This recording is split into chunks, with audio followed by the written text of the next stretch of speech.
বাকীসকলৰ কিন্তু পৰিয়াল স্থবিৰ হৈ গৈছে যিসকলে দোকান ব্যৱসায় কৰি আগবাঢ়িছে স্থবিৰ যিসকলে সৰু সৰুকৈ কিবা এটা কৰি আগবাঢ়িছে স্থবিৰ হৈ গৈছে যিসকলে বেংকৰ ঋণ লৈছিল তেওঁলোকৰ স্থবিৰ হৈ গৈছে উপায় কি অসমত উপায় এটাই আগন্তুক দিনত অসমত আমি জাতীয় জীৱনক শক্তিশালীভাৱে আগুৱাই নিবলৈ হ'লে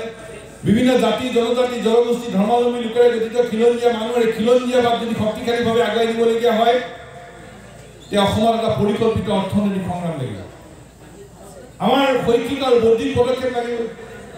অবৈধ বিদেশী নাগৰিকৰ প্ৰৱজনৰ পৰা নিজৰ পৰিচয় ৰক্ষা কৰিবৰ কাৰণে এইখন অসম আমাৰ ইয়াত খিলঞ্জীয়া মানুহৰ প্ৰভুত্ব নিয়ন্ত্ৰণ লাগিব এইখন অসম আমাৰ হৈ থাকিব লাগিব সেই মূল বিষয়টো আমি আগুৱাব লাগিব কাৰ আমি নামানো বিদেশী ৰক্ষণাবেক্ষণ আমি নামানো কিন্তু খিলঞ্জীয়া মানুহৰ প্ৰভুত্ব ৰক্ষাৰ বিষয়ে আমি আগুৱাই নিব লাগিব সমান্তৰালভাৱে লাগে দুটা পদক্ষেপ এটা পদক্ষেপ হ'ল সাম্প্ৰদায়িক বিশ্বস্ত সোমাব খোজে অসমত অসমৰ ৰাইজে সদায় সাম্প্ৰদায়িকতাৰ চিন্তা চৰ্চা প্ৰত্যাখ্যান কৰি আহিছে ৰাজনীতিকে সমাজ ভাঙে কিন্তু সংস্কৃতিয়ে সমাজ গঢ়ে এই দৃষ্টিভংগী আমি আগুৱাব লাগিব সকলো জাতি জনগোষ্ঠীৰ ভাষা সংস্কৃতিৰে এই সাংস্কৃতিক সংগ্ৰামো আমি আগুৱাব লাগিব